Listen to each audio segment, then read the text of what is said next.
Hi guys, and welcome to Reality with Tea. I'm actually on my way to go make my ginger tea. I have my actual ginger root, and I need to go shave it and slice it down and make some real tea because I still have a little bit of stuff going on with my lungs and my stomach area. So ginger tea will clear that right out. So anyway, like, comment, subscribe. I'm going to talk about Married at First Sight. Um, I have a lot of thoughts about this episode. I know a lot of people have been talking about this episode. There's a lot of controversy, but I'm going to save the best for last. Okay, let me quickly go over the other couples, then I'm going to get to Chris and Paige. I have my notes here. So Ryan and Clara. I like them. Clara talks nonstop. She's kind of messy, kind of spazzy. It seems like Ryan's not really used to that type of girl, or that's not really his personality. I can feel like he's a little bit more organized, more routine. So I'm going to see how this goes. I do think that they vibe well, but it seems that he's a little bit like shaken up by her because she's a little bit spazzy. And I understand her because I could be kind of the same way. But what you realize is that he could be the person to kind of calm her in those moments when she feels like things are overwhelming or like things are all over the place. He can kind of give her some order and structure, which I like. She's funny to me. Like, she's like, we didn't bang it out. We didn't go to Pound Town tonight. I think she's hilarious. And I think, Ryan's parents are preachers, so we call them PKs, preachers' kids, because they have a lot of expectations to live up to. And a lot of times PKs are pretty wild because the parents are teaching them the structure and to be this way and the whole thing. And when it comes down to it, as teenagers and young adults, usually PKs are like really, really wild. So I want to see, but I want some more of his personality to see what kind of a guy he is and how he and Clara are going to match together. You see Clara meet his parents and the brother has his face the whole time like, I'm not convinced about this girl. This girl seems a little too out there for me, but we'll see how it goes. Clara's mom meets with Ryan, the mom, and I think her stepdad or however it was. Somebody's a step parent. But either way, Clara's mom, I believe, or maybe they're just not married.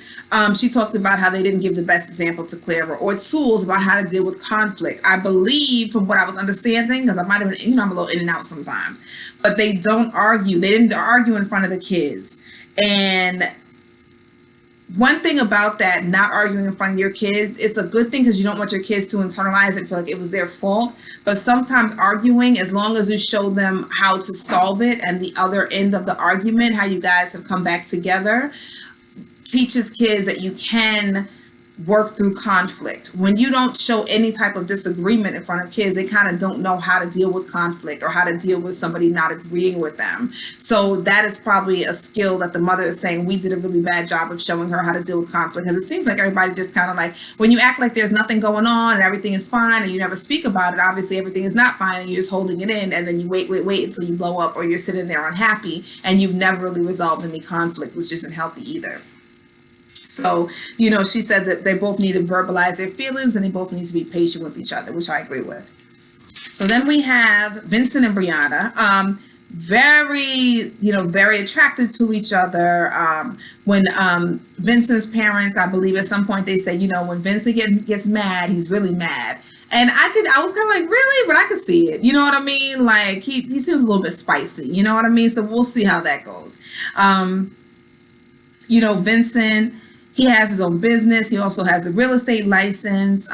We see them head to Vegas for the honeymoon because they can't leave the country because of the pandemic. So they head to Vegas. And as soon as he gets there, he finds out that his grandmother had a heart attack.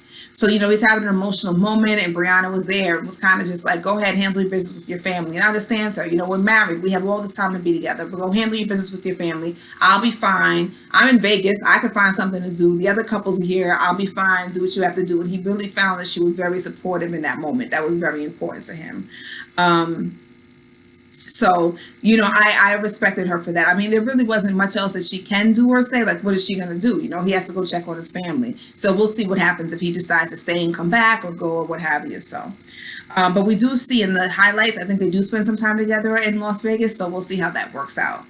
Then you have Haley and Jacob. Remember, Jacob is the one who I believe is like 38 years old. And it's interesting because like he's my age and I kind of feel like he looks like 10 years older than me. I mean, maybe I think I look a little bit younger than I'm I really do, but I really feel like he looks like an old man in the face.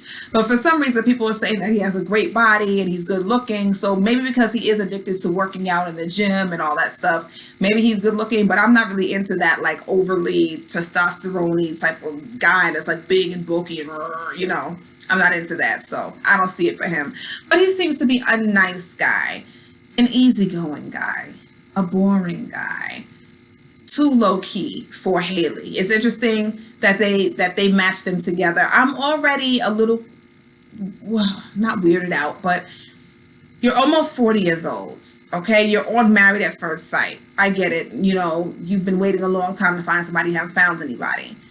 You're obsessed with the 80s. We all like the 80s, the music, you know, the style, whatever. We do it once in a while for a party, whatever. But he's really into the 80s.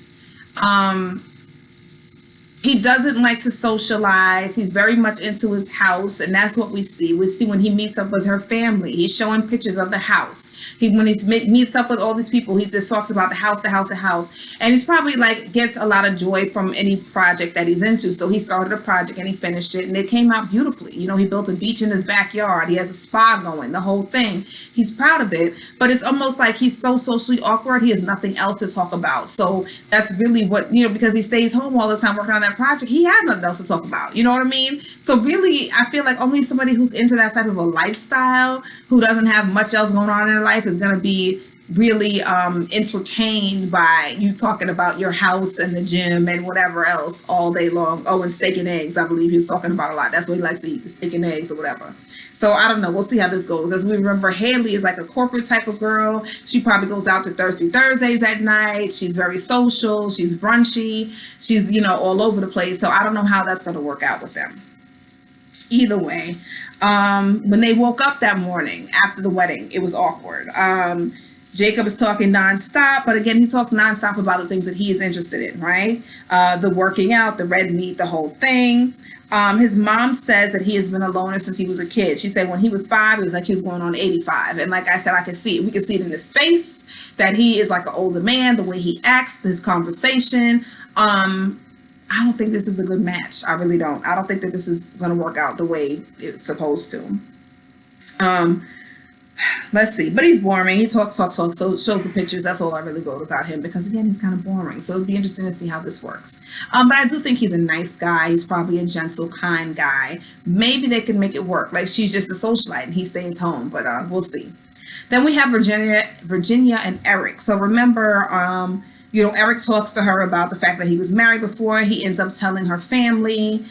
He says that he was divorced 6 years ago. Basically, he says it was like they signed paper. They didn't even go to a justice of the peace. They signed a paper because he was on base. And in order for her to live on base, they have to be married. So there was no wedding. They had no ring. They had nothing traditionally that would go with being with a marriage. It was just pretty much a paperwork thing. They haven't spoken in years. She's probably gone on and married, and he's completely moved on. So he told the dad about that, and he said that's fine. You know, I guess he's been divorced a few times, so he understood it, and that isn't a problem. But what the dad say that he did have to worry about is her age, because I think that he's 34, even though he looks older too, and she is 26, but she acts like she's 19. The way that she's drinking, and remember last time she was all disheveled and the hair and all over the place and popping around and let's drink. And he's like, okay, I can have like a drink, but a drink, you know what I mean? I ain't trying to get puffed up every 2 seconds, you know what I mean? And so he says you do need to worry about, he's like, you see what you need to worry about. You see she's still a party girl. Like, dad is very aware. She acts like she's 19. You're a little bit older. She's not 34 years old. She's 26. And you see, this is something that's going to be an issue. So dad already sees that. When Virginia meets with his parents, I guess his parents, since he's a little bit older, they're ready for grandkids. And she's kind of like, 50-50 on kids, maybe not. So we'll see how that goes, because he's definitely ready for kids. He says that as well. So when they talk together, you know, she asked him, like, does my partying bother you? And he says, you know, not really, because you asked for this. You wanted to get married. So there's something about you that's telling me that maybe you feel like you're ready to get married and you're ready to chill out a little bit on the party, right? And basically he's putting the ball in your court. You came into this situation with me. You have to start to tame yourself down, you know? And he says, you know, as long as it doesn't affect our relationship and our marriage, I'm cool with it. But he's still gonna have to tone down a bit, right? And they talk about the kids, and he says he definitely wants kids. So we'll see where they go with that. All right, so now we have Paige and Chris. Let me go back here because I have all these notes, right? All right. So I'm thinking, okay, so Chris is talking again to production.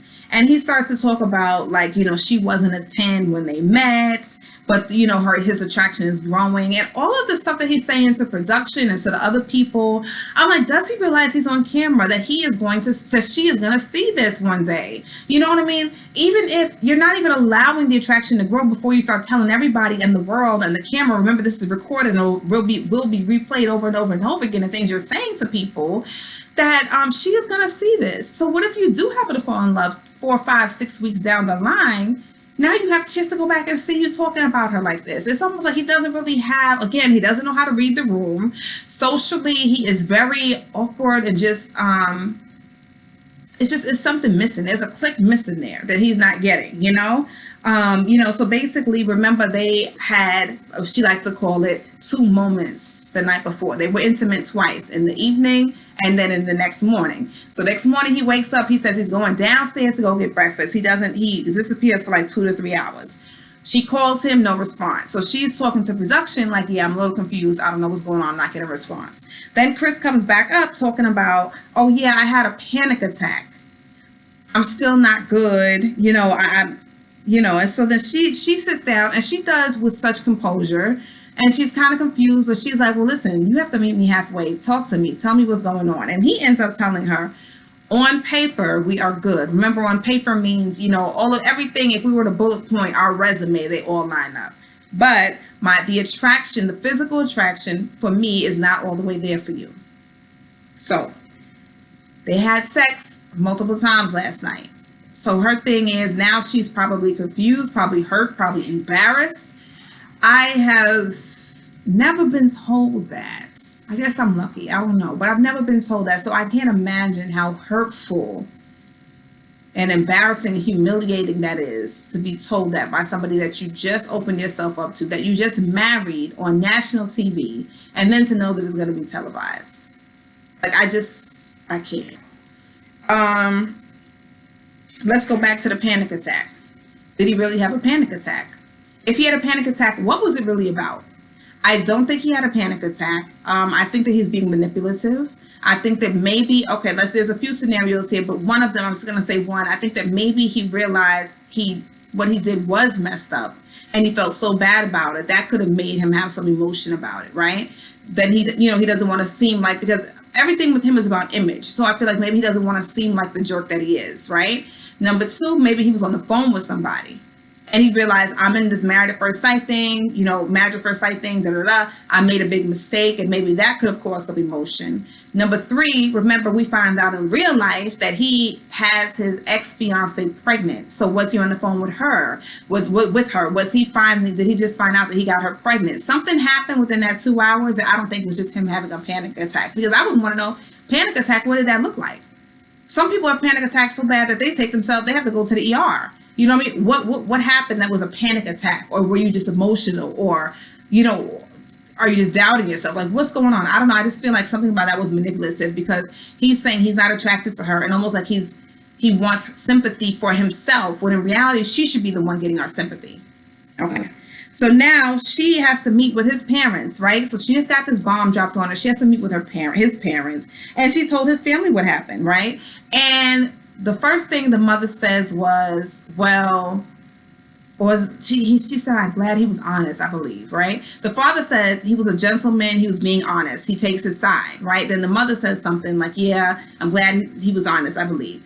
And so then she's like, okay, well, the thing is that, we had sex again this morning. So it wasn't just once and he realized he wasn't attracted to me, it was twice. He saw me before we were intimate the first time. But he still chose to do it, right? And so the father then says, he's explaining to the mother, like, wait a minute, I understand where she's coming from, because you did it with me a second time. So you knew you weren't attracted, and you knowingly went into it knowing you weren't attracted to me. So to me, you don't care about my feelings or hurting me. You're just doing it, right? Which takes us back to him now saying she has, you know, remember all the objectification that happened the night before, her body this, but he wasn't into her face or whatever it was, right? So basically she was good enough to smash, but not good enough to be somebody you would see yourself married with.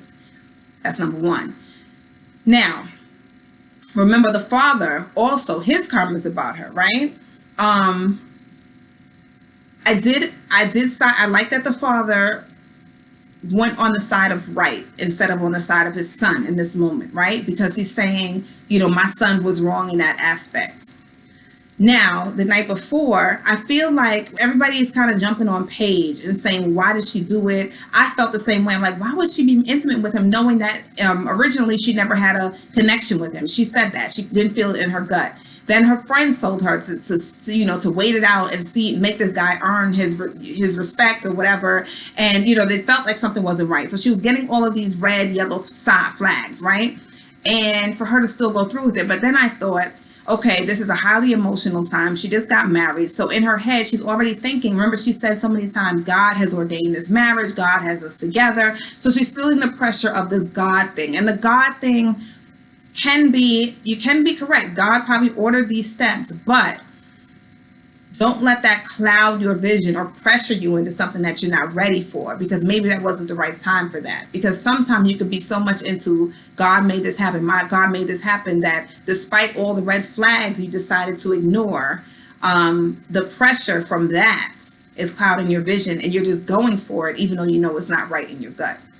Secondly, the father the night before, remember he put so much emphasis on sex. You have to be intimate with him often, you know, and all this kind of stuff. So she probably felt like this is the way that I have to, in order to get him on, you know, into liking me and the whole thing, I have to show him that I could be intimate for him. You know what I mean? I have to give myself to him in order for me to keep him or to get him, you know, to get his heart. I don't think that she was overly in love with him. Like people said, she overly, that she fell for him immediately. I think that there was a lot of pressure from a lot of different areas, a lot of different things going on that was making her say, go ahead and do it in order to make him happy and to keep him, because God has put us together. So I have to give him everything. And I just think it was too soon. I think she was a bit naive. And I think that she was also a little bit confused. And then she has the right to be confused now. So I think that's why, because everybody said, why would she talk to his family about that? I think it's because she's confused. And she's like, who else am I supposed to talk to? You guys know him best. I'm hurt. He just humiliated me, hurt me, embarrassed me. I don't think it was more that she was tattletelling on him, maybe a little bit. But I do think it was also like, what do I do next? Because you're the first people I get to talk to about this, right? So, you know, the father said that he was disappointed in his son and what happened. And the mother, at one point, she said to her, well, did he have a drink? Because remember, now she's still defending her son. I understand you have to defend your kids in the beginning, but at some point, and you don't know this girl, you know what I mean? You only met her a night before. So I understand the parents defending him initially, but then it's like, listen to her out, because sometimes I feel like, you know, as a woman, you should be trying to connect with her mother to mother. And you have to realize, I mean, I don't have like any boys in my family, but sometimes boys and men can be assholes. So I feel like you as a woman, be empathetic to her, put yourself in her shoes and think about what she might be going through after all this that happened, you know, just within the 24-hour period. It's a lot. So now, you know, that's what the mother said. She says, well, some people put things differently. You know, they say it differently, you know, defending him, whatever. The way that he needs to, number four, probably, he needs to think about the way that he does talk to her, because the way that he does say things is very blunt, and it has no, so it's not taking into account other people's feelings, the way that he does say things and who he says it to. So that's something that he does need to work on as well. He doesn't know how to communicate well.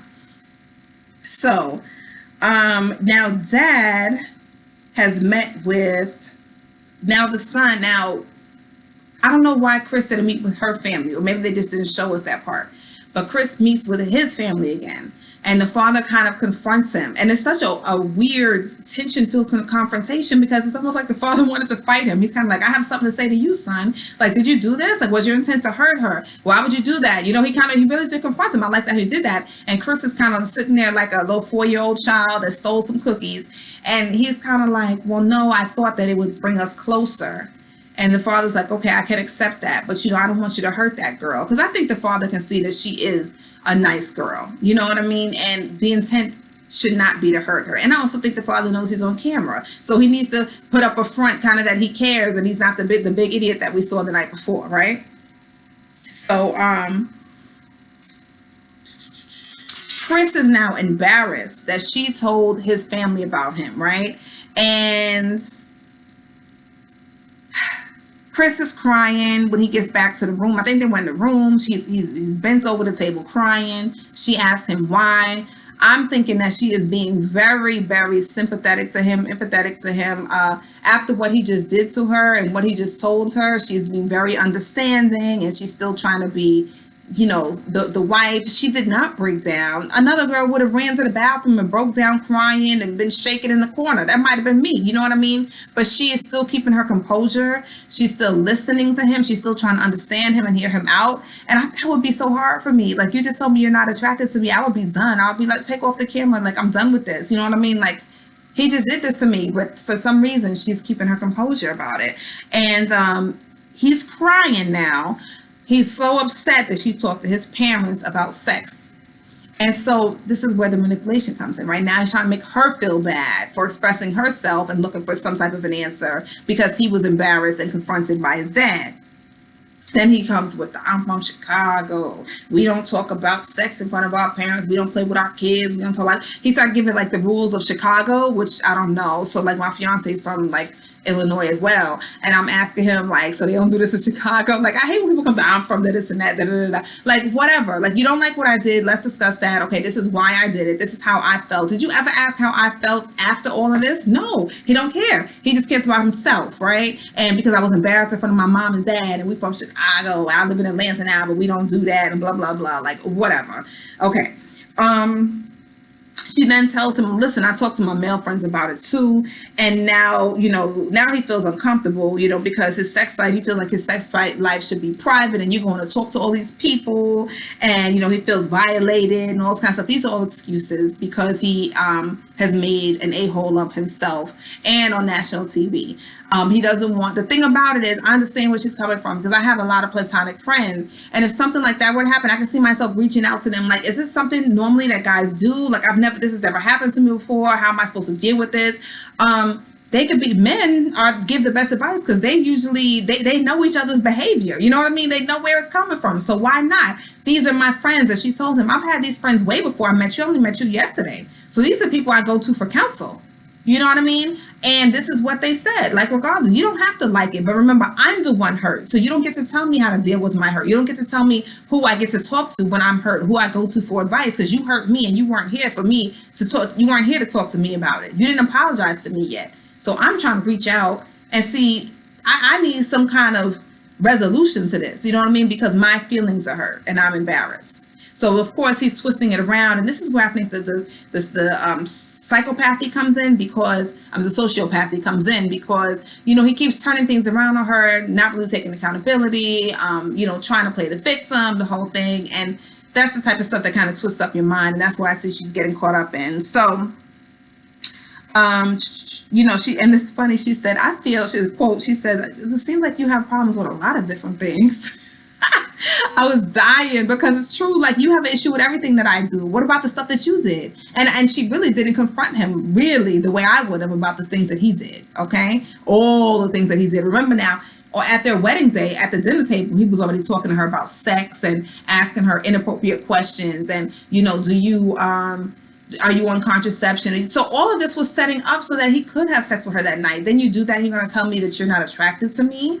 Everything was inappropriate that he was saying to her, and she didn't even stop it. She felt uncomfortable with the dad talking to her about it. You could tell in her face she felt uncomfortable with him talking to her about it. Then he was also asking her, like, do you wear designer shoes? Do you wear makeup and this and that? It's almost like, I just want to go really quickly, because I don't think when he was saying trophy wife, he was saying she's not pretty. I think he was saying she's more than a trophy wife. I don't think she's a trophy wife because she has something in her brain. She's not just something to look at. But it's almost like he wanted that because he was saying, oh, you don't wear designer shoes, you don't wear makeup, and blah, blah. Either he's saying that's the type of girl I want, or that's what I'm used to. Are you different from that? I don't know. Just something I thought of. She did say she felt disrespected. He is upset, you know. I should be able to talk to you about certain things and you don't go kiss and tell. I feel like there was a talk, but it wasn't a resolution to the talk. He got out with how he felt, but was she able to say how she felt? You know what I mean? Was she able to talk about the disrespect that she felt? I don't think that was able to that happen. And being that she's only known you for 24, probably less than 24 hours, why couldn't she reach out to people? You know, I could see somebody being in a state of confusion and hurt when you're just trying to reach out and get some type of resolve to something. But he ends up apologizing for his horrible attitude, his asshole ways. And, Paige says, I think that we should give this a good old college try and find out why we were put together. And he decides, yeah, I think we should, because I want to tell you that I'm dope, I'm charismatic, I'm funny, I'm this and that, all these charm and all these different things, right?